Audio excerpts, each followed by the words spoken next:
Hello, everyone. Welcome to Danger on Delmarva.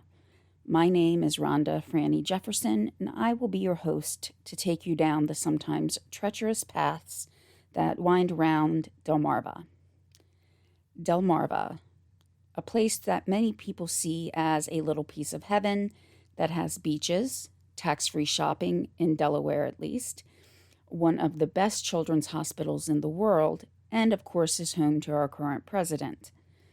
This episode can also be heard on podcast apps as well as on YouTube, where I do upload the audio of the podcast. That way, if someone likes to have the TV on in the background, it can be listened to while you're going about your day. But please excuse me if I happen to use the terms podcast and video interchangeably. Now, if you're not familiar with Delmarva, it's an area in the Mid-Atlantic region that encompasses all of Delaware, Maryland to the east of the Chesapeake Bay Bridge, and Virginia to the north of the Chesapeake Bay Bridge Tunnel. It really is a wonderful place to live. There are gorgeous parks to visit. We're central to many activities, including a pretty close proximity to New York, D.C., and Baltimore, places where we can visit locations that explore our history. And our unique position also allows us for fast travel between states or to distant parts of a state that frankly can feel like an entirely different world. So even though you have the eastern shore of Virginia and the eastern shore of Maryland, sometimes once we cross that bridge or that tunnel, it feels completely different from the eastern shore, even though they're part of the same states. Now also, I love doing this show because to me, all of this is real. There are stories that I cover that I'm very close to, whether it's by location, knowing people. It's just very real, and I don't want anybody to forget the stories and the lives of those that have been impacted or where lives have been taken. I want their stories and their names to be remembered. So I look at this podcast as a way to keep their stories alive. Also, I've mentioned before in the past that I do know a number of people that have been victims of violent crimes, including murder. So to me, I actually see this as almost a form of therapy, where I admit I didn't face the consequences of what happened, whether it was looking at those who were put on trial and accepting their sentence or not, or facing the fact that people I know were gone at the hands of people that they knew. I admit a lot of times I closed up. And the more that I've done this podcast, the more that I've realized it is helping me discuss things that before I couldn't, that I kind of locked up inside of me. So with that, I do want to make a couple of announcements. One is within probably the next 1 or 2 episodes, I will be doing an episode on a case where I knew the victims somewhat, but I knew their killer even better. And I was very young when I knew her. My mom babysat her, and for a long time, I would have probably considered her my best friend. And this happened around 30 years ago, and it's taken me a while to get to this point where I can try to look at her and her life and try to figure out why she killed her mother and stepfather. I have had some difficulty finding information. One, I believe, is probably because she was a minor when this occurred. Secondly, it's because this took place really at a time where the internet was just starting to take off. Around this same time, when I went to college, we had things called Netscape. And this happened the year that I went to college. She was a year younger than me in school. But, there's not a lot of information that I could find.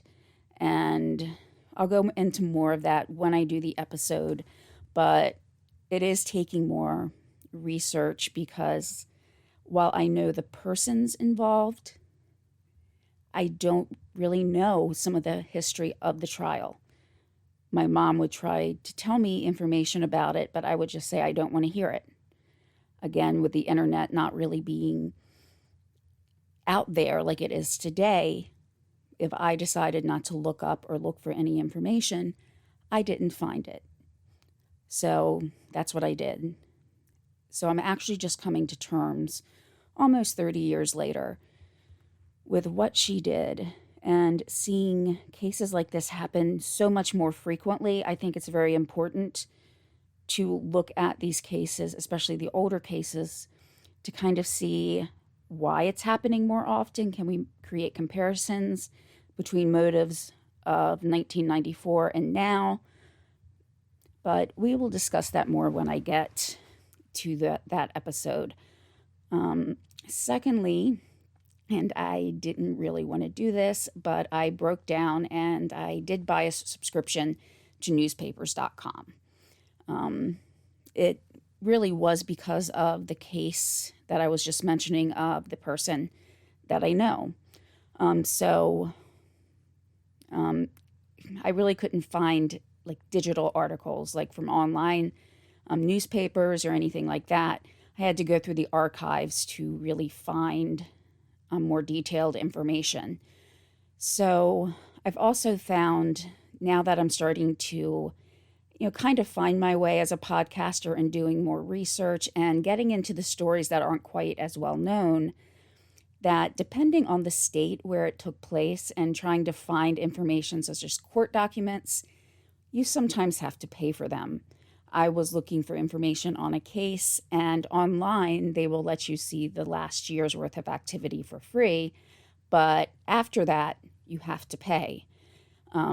Fortunately, in some cases there's another website that had downloaded the documents and I was able to look at some of them there.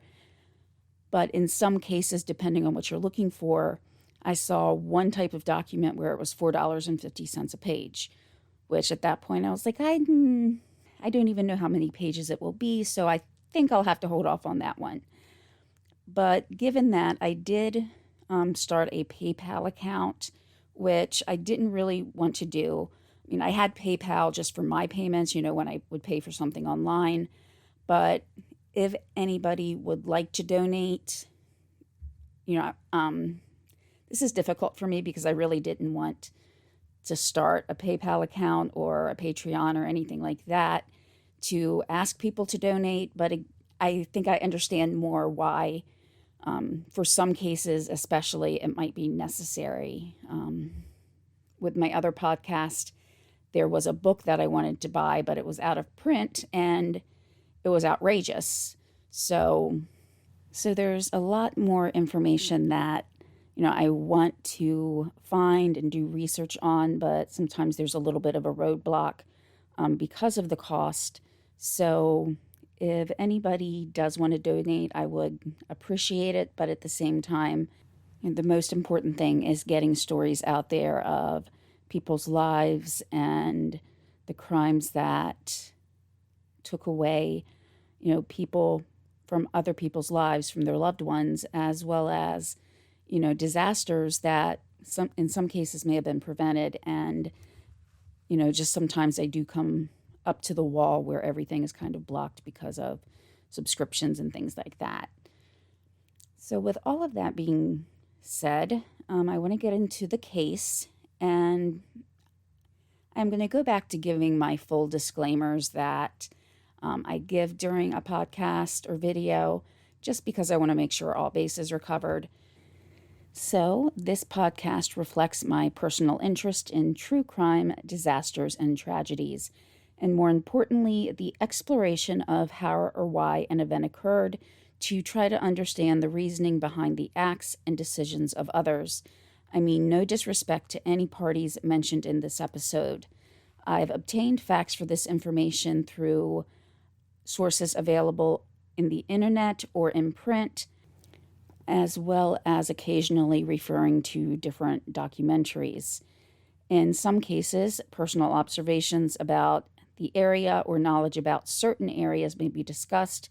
This podcast is produced for informational purposes only, and as I've gleaned information from sources that can be viewed by others, as well as sources where another may have done the research and put their information into print, I cannot guarantee 100% accuracy of everything that is involved. However, I do not usually say anything about a certain aspect if I cannot see it in at least two different sources. If there is ever a case where it's only one source, I will mention that so that you're aware that it's not backed up by a second source. I or my podcast cannot be held responsible for any errors, misinformation, and time delays, such as further updates after the publication of this podcast. As a warning, each episode may discuss injury, death, emotional, and mental health, and may contain triggers regarding various events. I say this during all episodes, so I just want to make sure everybody is prepared in information that we may discuss. Today's case does have a little bit of a personal connection for me, and thinking about it, this really has tainted good memories that I had of a restaurant that my family and I would visit when we were staying in Chincoteague, Virginia. We loved to go there because it really wasn't that expensive. It was pretty close to home, and I had a number of brothers and sisters, so it was a nice place just to be able to get away and take walks. And, even now I still like going up there. Or down there, I should say. I don't get down there as often as I would like, but many years ago, I climbed the lighthouse when it was open. I've walked around the wildlife refuge and the trails, the beach, and, some of you may know my affinity towards the Chincoteague ponies, so, that's a big aspect as well. At the time where we would visit and stay, for a week or so, our parents didn't have any, concern about us walking around outside. I was the youngest out of everybody, and there's a pretty big age gap. So a lot of times my older siblings might have wanted to do something else. But, there really weren't any concerns about me walking around outside. I knew not to get too close to the water. But, I remember one summer I would just spend my day by like a little fishing pier. And there was a cat that lived there and, would eat some of the bait if somebody dropped it or, the fish as they were caught. And I would just spend my days with her. I even had a name for her. But everybody just seemed so friendly and it seemed so safe. Now, there's also, a restaurant that we would go to every time we went there. And probably more than once. I mean, it was really our go-to because it was, inexpensive. It gave good portions. People were very, very friendly when you went in. Never had a problem with, any visit to the restaurant. Now, some places call the restaurant Famous Pizza and Subs, Famous Pizza and Sandwiches. So there's different iterations of the name, but we just called it Famous. So, I do sometimes tell stories about my experiences if I, live close or, have some knowledge of the area. And, this case particularly, I did actually find it more on one article on newspapers.com. And I wasn't aware of this case. This is another one that happened the year that I went away to college.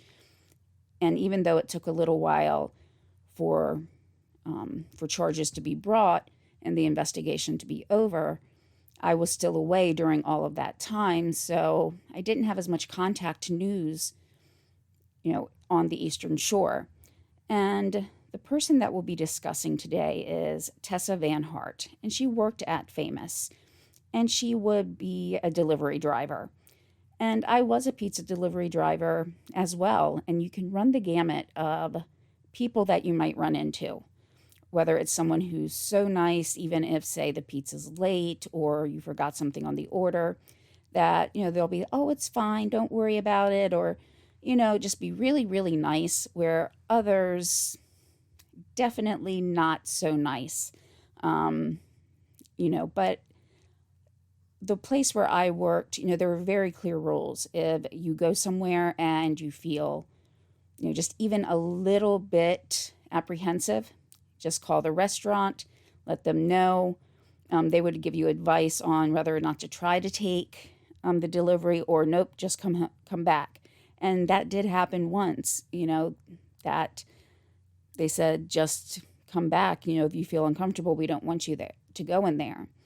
And so, in that job, even though this case happened, before I was a driver, I know that some of the same potential for crime was still there. So while 99.9% of all your deliveries may go to plan with no really extreme, danger that you may be put into, there are times where that can occur. And speaking as a woman, sometimes that's more of a risk factor as well, because, again, looking at my experiences, there were times where the male drivers asked if they wanted to take, or if I wanted them to take the orders instead of going myself, especially when there had been cases of somebody robbing delivery drivers at that time. So, that is another risk factor. So let's take a look at Tessa van Hart. She faced just this type of situation where, in the course of doing her job and supporting herself and her family, she faced a danger that you never want to think about. Her last moments on earth had to have been frightening and terrifying, and it hurts to even think about what must have been going through her head with everything that was happening. She was, I'm sure, thinking about her children, her husband, her parents and siblings, all that she would never get to see again, and they wouldn't get to see her, all because of cruel acts of one man. Tessa was married and she had 2 children. Her husband, Walter Van Hart, also known as Binky, did work alongside her as a cook at Famous. And just as most families, they were working hard to provide a good life for them and their children. Unfortunately, though, I couldn't find much information about Tessa as an individual. There are just some bits and pieces here that I could find, but not anything with any detail, really. And so it feels like Tessa's memory is being lost, and I don't want that to happen.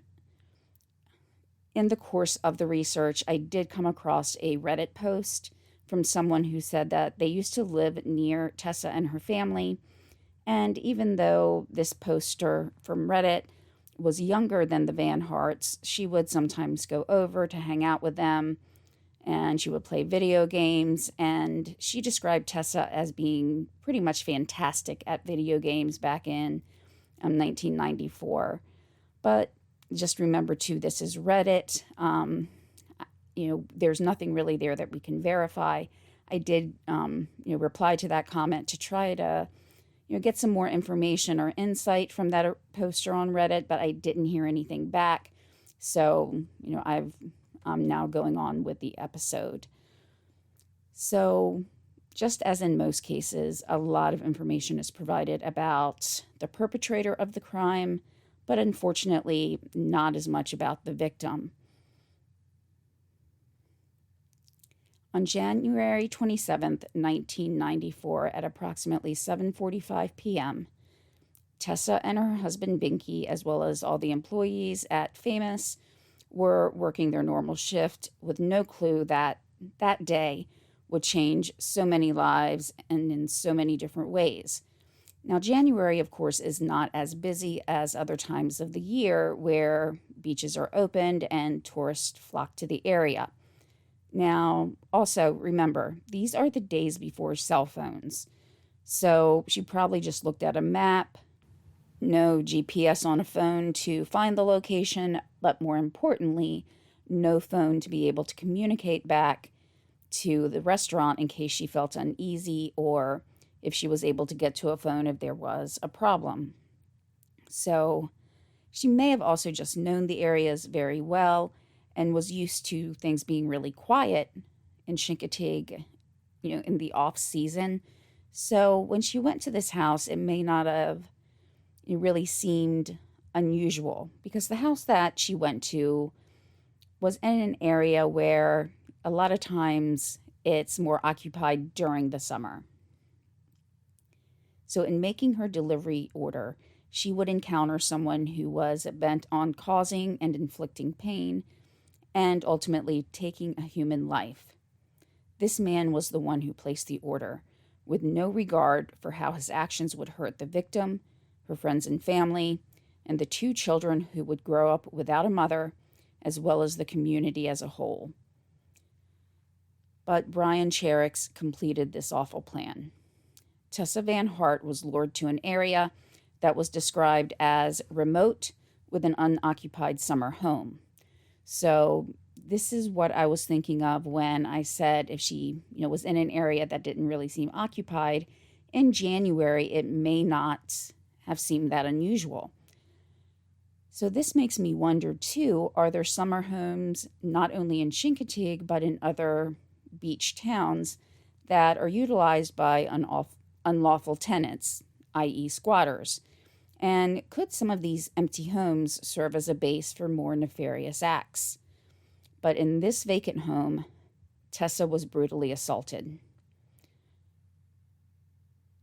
One of the things that always bothers me when I think about someone dying, no matter whether it's a victim of a violent crime or something happening like a car accident, or if someone just dies peacefully in their sleep, I wonder if there was anything going through their minds that made them feel like they weren't alone. In those moments, Tessa probably felt so alone. While this man brutalized her, he caused so much pain physically and emotionally. She probably held out hope, praying that the assault would be over quickly, and then she would be let go to go back to her home and her family and her job. When was there a realization that she would not see them again and her children would grow up without her? Or did she hold out hope until the very, very end? But when Brian Cherrick was done assaulting her, he shot Tessa 2 times in the back of the head. So just as quickly as her day went from being like any other day to being a nightmare, she was killed. Now, being 1994, things were not as trackable as they are now. With our smartphones, they pretty much track our every move. And even if you turn off your location settings, there are sometimes apps that run in the background that still collect that data. Now, while I think criminals have to a certain extent begin to realize how important technology is in tracking them, it does still amaze me how many take their cell phones with them now or turn them off. These are some of the things we think of currently when a crime occurs. Can we track their cell phone?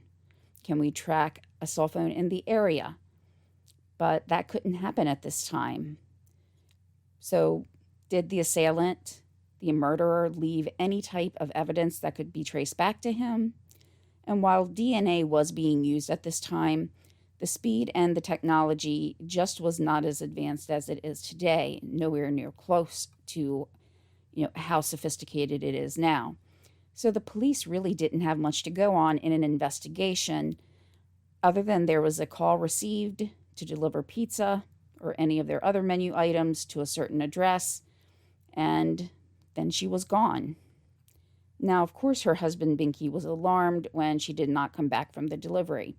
He did alert police, and he and others searched the area to try to find her. Eventually, they came to an area that was on small piney island of Chincoteague, and that was about a mile from where the delivery was supposed to have been made. They found her car, and in the front seat were undelivered pizzas. But in the back seat of the car was Tessa's body. Though she was found pretty quickly, that same night that she went missing, those hours of not knowing must have seemed like days to her loved ones. And then when they found out what happened, that pain would become worse because at that point there was no hope. Now, I'm sure that Binky must have been looked at as a suspect, but he did have a solid alibi with their co-workers, knowing when she left the pizza shop and knowing that he was there the whole time, and also knowing that she never came back. So given a timeline, Binky could not have done it. More than 2 years would pass, really close to 3, with no movement on the investigation. It would take a solid piece of evidence, a witness statement, or just pure luck to find the culprit. And pure luck is just what they received. Well, pure luck mixed with stupidity and arrogance, in my opinion. Brian Cherrix was already in jail awaiting trial and sentencing. He had been charged with attempting to kill his half-brother. He had tried to shoot him. So he also had some grand larceny counts thrown in, but he felt that he had an ace in the hole, if you will, that he could provide information about a cold case murder and in return would get a more lenient sentence. But this backfired spectacularly. He did have a ready-made scapegoat in mind. His cousin had been killed in a car accident in 1995, and I'm not going to say his name because I really don't want to tarnish his name just by association and someone that was implicated. But what Brian Cherrix decided to do was to blame this murder on the deceased cousin. He indicated to police that his cousin had provided details about the murder, which is how he showed that the cousin was the killer. However, though there's no specific information on what the police checked or how they accomplished this, they were able to go back and look for information about this cousin and where he was at the time, and through whatever that was, work records or he was on vacation that they could prove. But he was, counted out as a suspect. He was cleared because they could, actually find proof that he could not have been involved. So this leads to the next question, which is if the cousin didn't do it, how did Brian Cherrix know all of this information? Now, I don't know if it was guilt or possibly knowing that he had opened his mouth way too much and that the police may eventually figure out it was him, but he decided to confess. So after making his initial statement that his cousin was the one to blame, he then admitted that he was the one who killed Tessa van Hart and brutally assaulted her. Here, Cherrix provides some insight into Tessa's final moments, indicating that she begged for her life. And as a mother myself, I wonder if also in those pleas she was begging not only for her life, but for the memories and guidance and love that she could have provided her children. So with the other charges that Cherrix had, he was given 9 years. This would give the police time to investigate the murder and see if they could find any way to connect Brian Cherrix to the crime. In 1997, he took police to the exact location of where the murder weapon was. He was able to provide information that the killer would have known, and that really no one other than the killer or someone close to the killer would have known. And so the gun was recovered.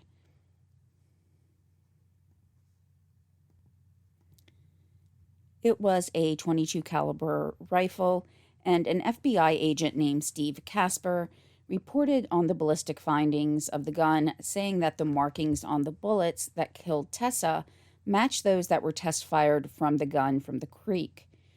The 2 state police divers found what was called a Marlin .22 caliber rifle in Sheepshead Creek, just where Cherrick said he would be.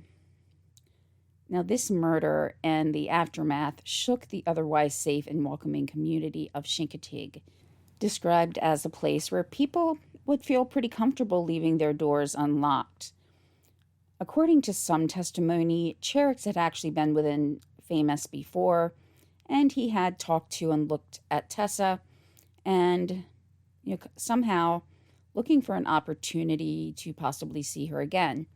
She had spoken to him. Again, this is based on reports and testimony, and she probably didn't think too much of it. Someone was just trying to talk to her. Maybe they were lonely or something like that. So, she probably didn't really find it unusual that someone would come in and start talking.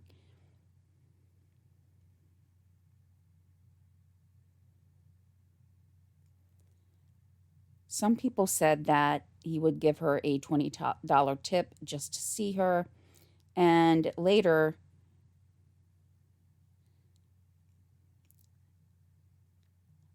a law enforcement officer testified that Cherrick had told him, quote, "She told me I had pretty kids like their father," end quote.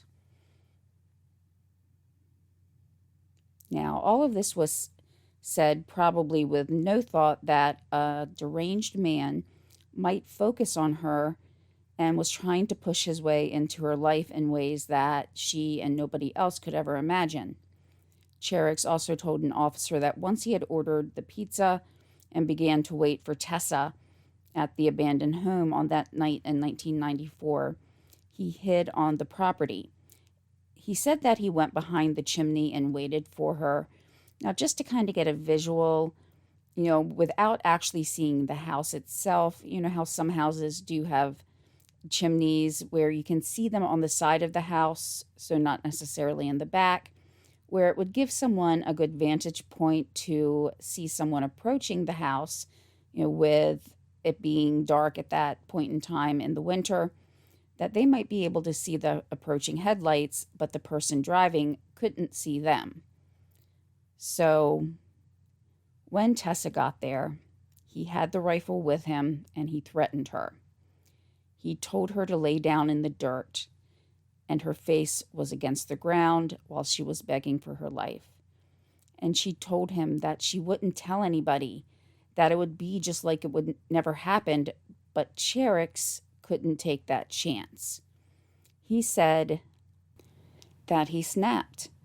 However, bringing a rifle to commit the crime did show some type of premeditation, because even if he only planned it to use it as a threat, there is always that possibility whenever guns or weapons are brought to the scene of a crime that something will happen to the victim, and not just a robbery or an assault when there's a weapon involved like that.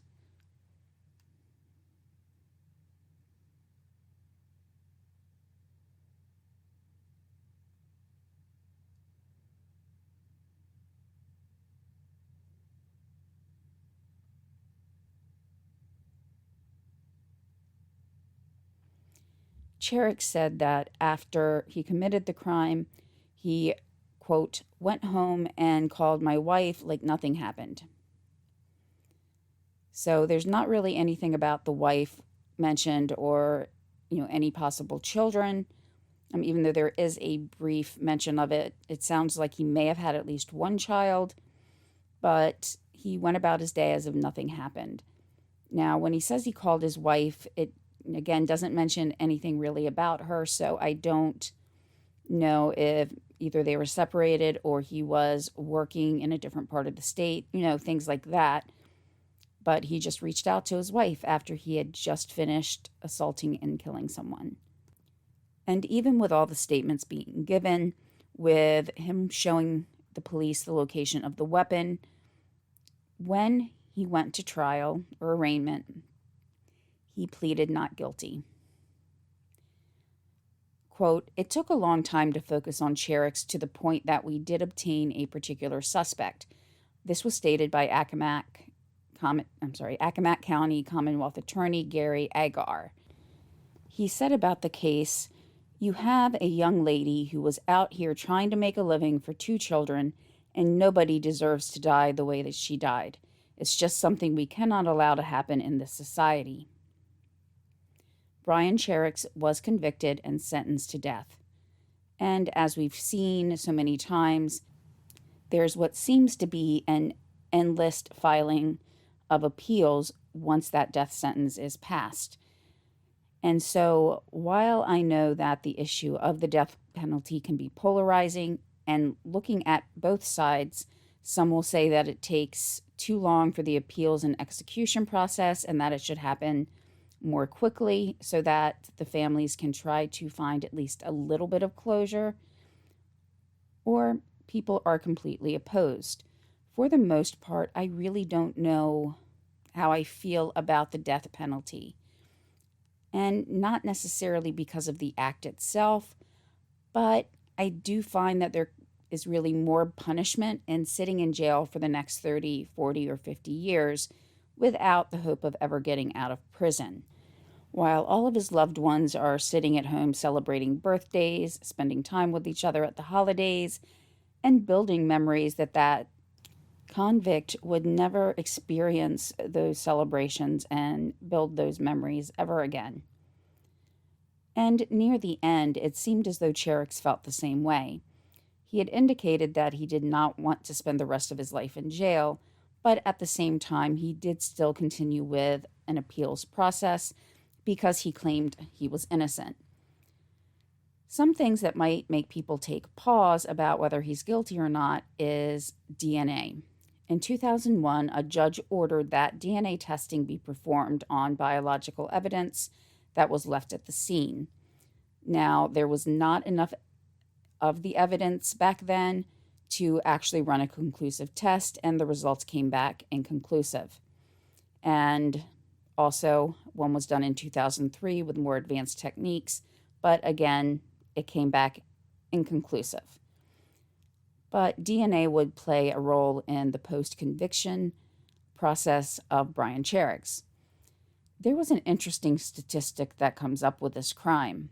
As DNA testing was becoming more and more recognized and understood, people who were on death row were submitting appeals where they were asking for, any type of biological evidence that was involved in their case to be tested. Now, when this case had taken place, there were at least 9 people across the nation who had been on death row that had been cleared by the use of DNA testing. And one of those was somebody from Virginia, a man named Earl Washington Jr. So while I'm sure the judiciary of every state, of every type of court, whether it's state or federal, they follow new trends and look at cases that might actually make law. So I'm sure that they had to be familiar with cases where DNA had actually overturned convictions. And in this particular case, there had already been one person cleared in the state of Virginia. But at that time, at least, Virginia did not allow a prisoner to just be able to ask for a DNA test to be done. It was not considered that they had the right to do so. Now, in consideration of time, I'm just going to try to abbreviate things that have taken place since then. Things have changed. In 2001, new regulations were passed that did allow for those who were convicted of murder to request that DNA be tested. Now, there were also some violent crimes that they could be tested for as well, and these were for cases that had been tried between 1973 and 1988. And at the time of a report that I read from 2019, there at least had been 20 people in Virginia who were exonerated because of this post-conviction testing. There were other exonerations in the state, but they were for other reasons.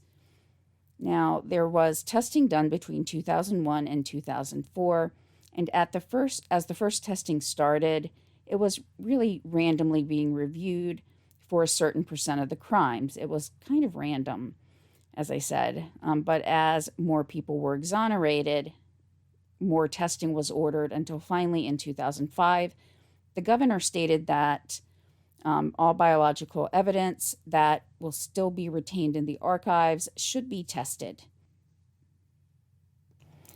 And this included now all violent crimes that were committed against people, which of course then would include killing someone. Over 500,000 cases were reviewed to see if there was any viable DNA that was stored that could be used. Now, after initial studies were completed, then further steps were taken to identify individuals who were eligible to have their DNA or the DNA in their case run and be provided information on how they could request that. Now, some individuals had actually finished their sentence, especially if the violent crime was not murder, then they may have gotten out pretty early. And since some could not be located, there was actually a committee or a group formed to try to locate them and be sure that they knew they could be given, a chance to have this tested. And even though the exonerations were not a really high number compared to the number of cases of violent crimes in the state, it still impacts everybody involved in that exoneration in that case. So if someone's exonerated, you have an innocent person who spent time behind bars, maybe even decades, maybe even facing the chance of being put to death for a crime they didn't commit. All the while, there is evidence sitting in an archive somewhere that could prove their innocence. We also have the fact then that the true perpetrator of that offense would have been free for years, just going out, doing whatever he did or she did to live their regular lives, or possibly they could have committed more crimes and ended up in jail for another crime. Families of both the victim and the wrongfully convicted would have spent years going through trials and appeals, all for naught. The family of the victim having any bits of closure and feelings of finality brutally snatched away from them. So we'll get back to Tessa's particular story in a moment, but it does make you wonder how many people may not have had viable DNA evidence saved in their case, whether it was because it was so long ago that they didn't really have methods for that, or if it had been tossed out, that they're sitting in jail and there's a possibility at one time there was evidence that could have proven them innocent. So back to the case at hand. Because Virginia did have those limitations at the time, some inmates in Virginia would take the cases to federal court, and that is what Cherix did. They argued that the DNA may not only exclude Cherix, but may also show his innocence. In other words, if the DNA evidence completely eliminated Cherix, if it was not his biological fluid left at the scene, then he would have been innocent and the death penalty should have been overturned. So even if they weren't able to find a match for the DNA, Cherix's attorneys were arguing that it could rule him out, basically. Now, Judge Lee Rowland is the one who heard the case, and he did agree with Cherix and his attorney and issued an order that any biological evidence in the Tessa van Hart case needed to be preserved. The state of Virginia did not really take kindly to this and questioned the authority that a federal court would have to order a state to do something. States had made their individual laws and guidelines regarding DNA testing, so Virginia state attorneys did not feel that Judge Lee should have been issuing that order. The Virginia Attorney General Mark Earley said that, quote, "We believe that a federal court cannot compel a state official to act as a private investigator and laboratory for a convicted capital murderer," end quote. But Cherix was able to have the DNA tested, and both within the 2001 and 2003 testing, again, there was an inconclusive result, so they could not rule him in or rule him out. Now, he did continue with appeals for other instances as well, even though later on he did decline for his attorney, Robert Jenkins Jr., to send or reach out to the governor a request for clemency. However, Cherrix did see a lifetime in prison as worse than execution. He did make some requests regarding what would happen after his death, requesting that his body not be autopsied and claiming it was because of his religious values. Normally, when an inmate is executed, an autopsy is performed. Jenkins was still fighting for his client, saying that, quote, "We are in the process of trying to negotiate a resolution. Nothing has been finalized, but we intend to reach a mutually agreeable solution in the next 24 hours.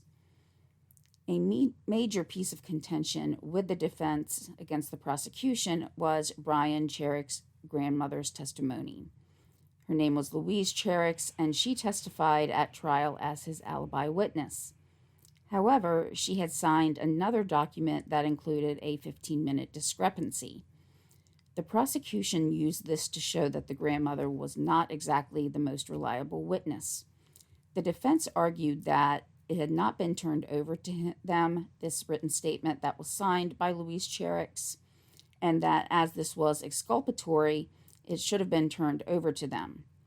Now, personally, I am a big believer in the requirement of turning over all evidence to the defense. There have been wrongful convictions that have been based on the fact that information that could have helped the defense had been held back. However, the defense had access to Brian Cherrix's grandmother, and they were the ones using her as a witness. Hence, the defense did have access to the information from the statement because the grandmother was the one who provided the statement. And here I'm just trying to interpret some of the information that was provided regarding this. So this is what seems to have happened.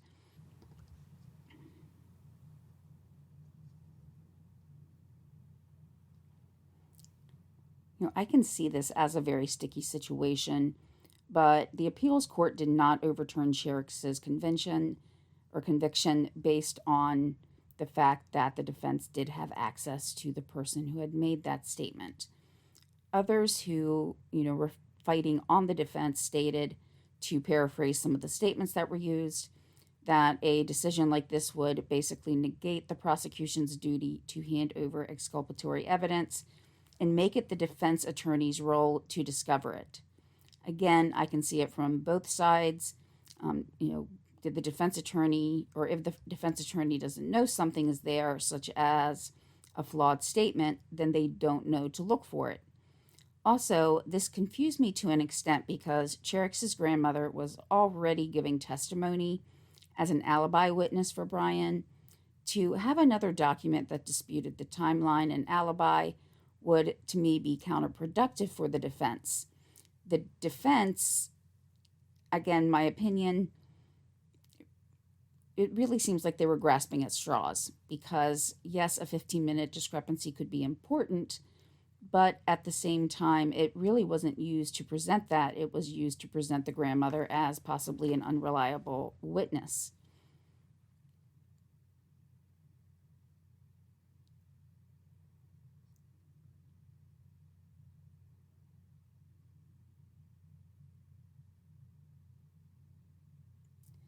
Usually the defense is going to practice with their witnesses, asking questions, and trying to bring up any conceivable way to try to get their client off of the charge.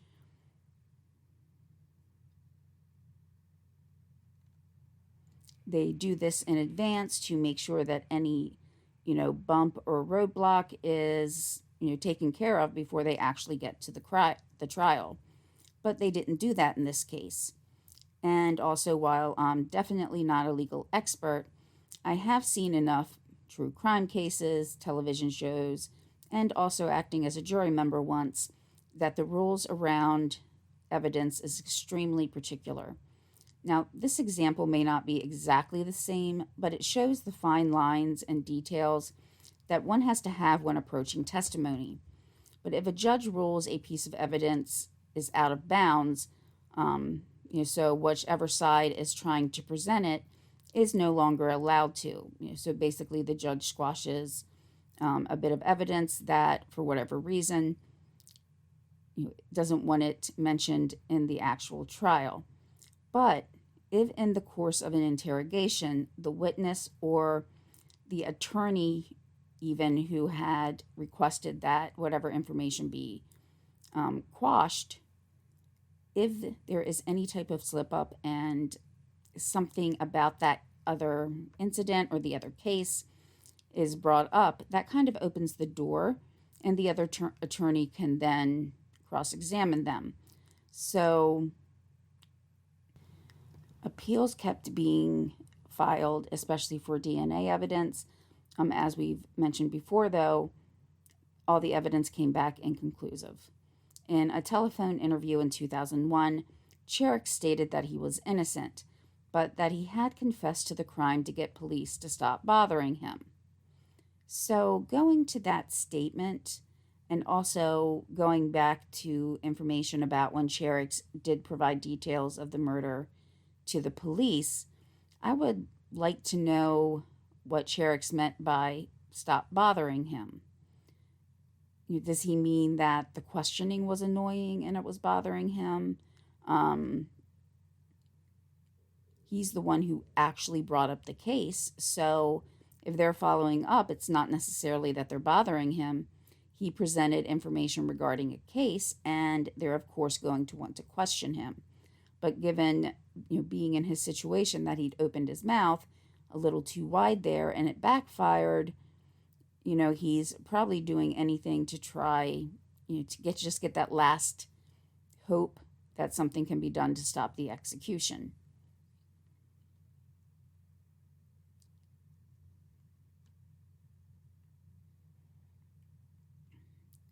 After the date was set, this is where Cherrick asked the attorney to file no more, requests for clemency and things like that. Unlike how he left Tessa, Brian Cherrick entered the death chamber in nice clothes and was neatly groomed. He had a spiritual advisor in there with him who was there to comfort him and lend advice in his final moments. He had gotten to say goodbye to some of his family earlier that day. On March 18, 2004, Brian Cherrick was executed and declared deceased at 9:10 p.m. So we know the outcome of the case. We knew that Cherrick was executed. So I think it's time to just get to some ideas on the case. Now, first of all, just to bring up the death penalty, I know, again, that it can be polarizing. In my research for the case, I did actually look at sources from both pro-death penalty and anti-death penalty so that, I could provide information that each side had looked at and, decided to discuss within their forums or, write articles about this particular case. The sources that I used will be in the description of the episode. However, there were some items that didn't really have a digital link, so I put the name of the article as well as the site that it came from in the description as well. As far as the DNA goes, I'm trying to look at it on both a legal level and a personal opinion level. First, with the DNA evidence being tested, the Virginia Attorney General was trying to prevent the testing, as we, discussed a few moments ago. But at one point, this is a quote that he made. "This matter is not an issue about Cherrick's alleged innocence. It is about what we believe a federal court cannot compel a state official to act as a private investigator, courier, and laboratory for a convicted capital murderer." While I do believe that Cherrick was guilty, the idea, though, that an attorney general anywhere would say that a request to test evidence was not an issue about alleged innocence to be baffling. The whole purpose of a prosecutor is for justice, and if you don't convict the right man or woman, that's not justice. Any attorney or anybody in the judiciary or legal system at any point needs to look at finding the truth first. As with everything, there are bound to be some funding and budget issues, especially as far as the testing goes. But when a person is facing death, it's better to be sure. If someone is really fighting for justice, they would not be afraid to have the testing done. Another thought that I had while going through this was Cherricks's final requests. He requested that his body not be autopsied. He again cited his belief that, this was in regards to religion, and that his body was a temple that should not be mutilated. He did have this granted by the medical examiner. He just had the blood drawn for toxicology after death. He also made a request that his last words not be revealed to the public. I did see at least one article that said his last words were unknown, but this was his request. They honored it, and so for sure, or as a definite, we don't know what his last words may have been.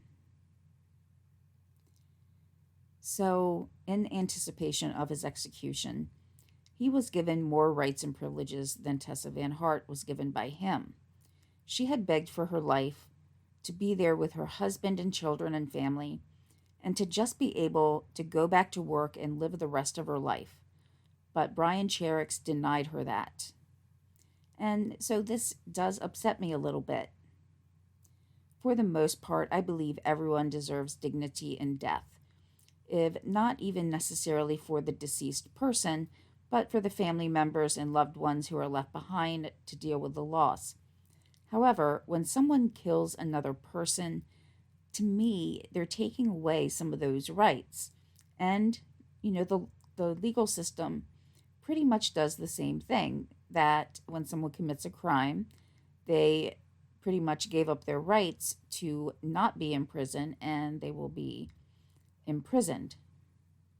Louise Cherricks, Brian's grandmother and the person who actually raised him, said that when she thinks about the case, she remembers Tessa van Hart's children, that she also thinks of them and everything that they had lost. Now, this is somewhat hard to take, as she's one who tried to provide an alibi for her grandson.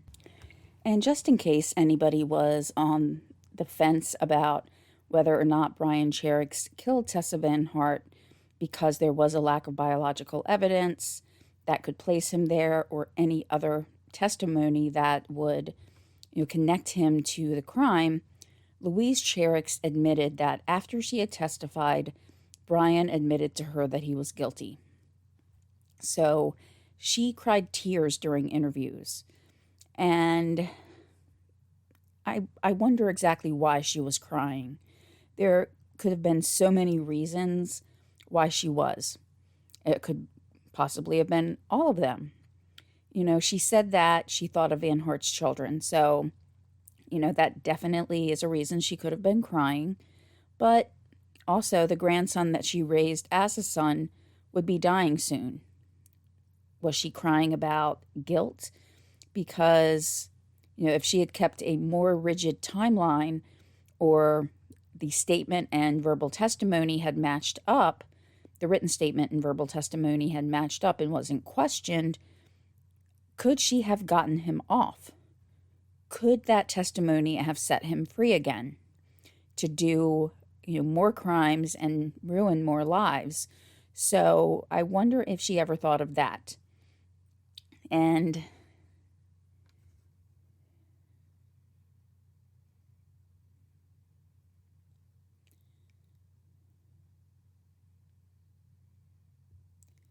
however, she did say in one interview that she was not sorry for anything that she had done for her grandson.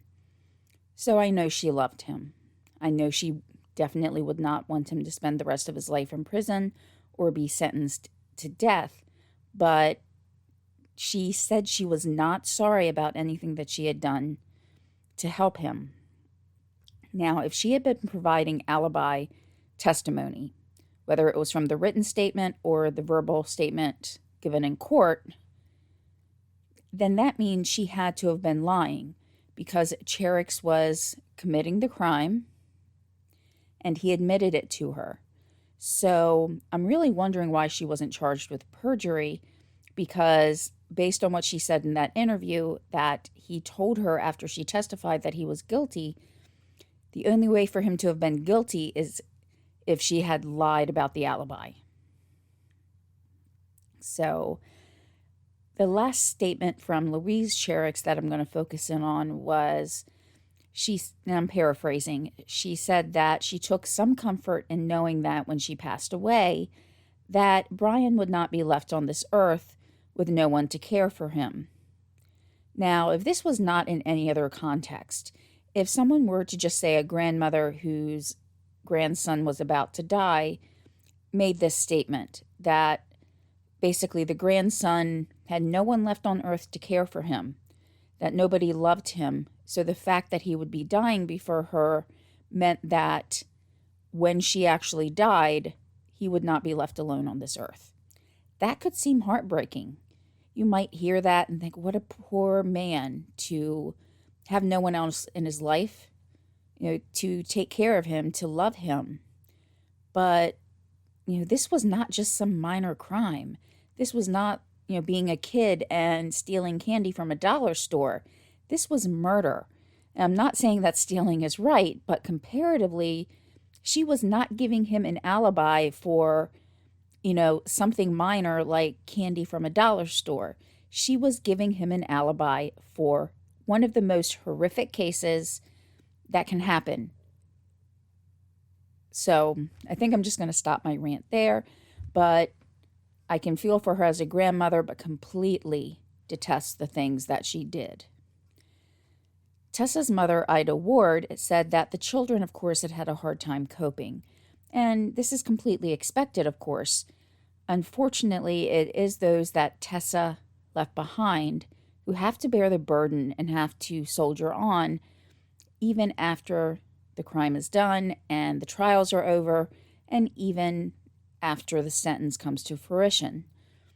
Now, Tessa's son, who was known as Little Bink, remember the husband was Binky, he was too young to remember what his mother looked like. He was only 2. So really, children at 2 can't remember things. And Cora looks a lot like her mother, so much so that Ward has said sometimes she calls Cora by Tessa's name. And here are just some final thoughts. When people speak about the death penalty, the phrase "an eye for an eye" comes up a lot.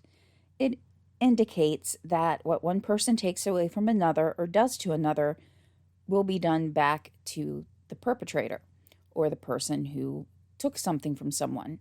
In this case, we're actually talking about a human life. For many, many murder cases, I don't think this saying comes anywhere near to the truth. The person who committed the crime knows what their days are going to bring them.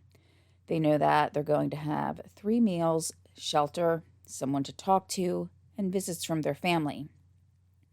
Though the meals and the shelter and the conversation will not be as good as anything that they would have had outside of prison, they have what they need to survive, while the person that they killed doesn't.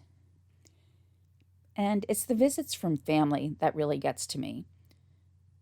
It makes an attempt to compare the crime versus the punishment, but to me, there's no comparison. For one thing, no amount of punishment will ever bring back Tessa to her family and friends. Even though it's comparing them in death, he's the one who caused her death. And while he'll be dead also, he won't be dead like Tessa van Hart. While he may still fear facing the execution, at least he's had the opportunity to reconcile himself to it and face it. He can say goodbye to his family, knowing that this will be the last time he sees them. He can make sure that he said all the I love yous and hugs were done, and both he and his family know what's coming next. He may still fear, but nowhere near as much as Tessa had feared the night that she was killed, I'm sure. She experienced a physical assault prior to her death, while Brian Cherricks's last requests were honored. Tessa was thinking about her children being left to grow up without her. She was begging for her life, while Cherricks was, for his punishment, living in a prison that was of his own actions. He's the one who caused that to happen. Whether or not you believe in the death penalty or not, we will all have to admit that Tessa van Hart in no way deserved any of the things that were done to her. Brian Cherricks made his choices, and it seems like he wasn't really ready to accept the responsibility of the life that he took. I do hope, though, that in his final moments, he realized how unjust it was that while he didn't listen to Tessa's requests, he expected everybody to listen to his. Maybe that's too much to ask of him. I don't know. What I do know is Tessa did nothing wrong, while Cherricks made her last few moments terrifying. So it doesn't really seem like it's an eye for an eye to me. So this is the story of Tessa van Hart's murder. It's scary because many of us live in small towns. We know the people around us and we feel safe. But then it just takes one person for evil to enter into that community and change the way its residents think and change the actions that they take every day. And I'm sure that it did affect Chincoteague in that way. I have visited Famous once recently. It was a little while back, before the pandemic. And, my kids were with us and I had to go there. I told my husband, this is where we're going for dinner. And like I said, it kind of taints, the good memories I have of the area. So, I guess we'll just have to push out the negative, but not forget Tessa's story, and that if not for the actions of Brian Cherricks, she would have been around to see her children grow up, to be a grandmother, grow old with Binky, and be happy. And a monster took that away from her, and I do consider him that. I'd like to thank everybody for listening today. I hope that even for just a few moments, Tessa can live on in our hearts and minds, and that she's not forgotten. I'm working on a few cases right now, especially the one that I mentioned earlier. If I'm not able to get that one out as my next episode, there are a couple shorter stories that I may make as the next episode. I just really appreciate everybody tuning in. That means a lot, so that we can try to learn from other people's actions, and in some cases not really be able to understand why someone did something, but to at least make us aware of the things that go on around us, to better prepare us. And hopefully, even if we can't learn or understand why someone did a specific action, we may sometimes be able to notice some warning signs. In this case, if someone were to come in and spend the time like Cherricks had inside of Famous, we might now recognize that he may have been a little infatuated with Tessa, and that may make us feel a little more cautious when dealing with him. But at that time, that wasn't really something that everybody considered. And finally, though, if you ever do get a chance to visit Chincoteague, it's, to me, it's wonderful. It's just inviting. Even though a murder like this occurred there, it doesn't show what everybody who lives in that area is like. It doesn't show the welcoming and warm smiles, the hospitality, and just the beautiful scenery. So I hope to be getting down there sometime soon, even though probably not this month because it's supposed to be really, really hot there. But I think you'll love it. And if you like ponies, you'll love it too. At least I think you would. But I hope everybody has a great rest of your week. I will be talking to you soon. And again, I appreciate everybody for listening. Have a great day. Bye.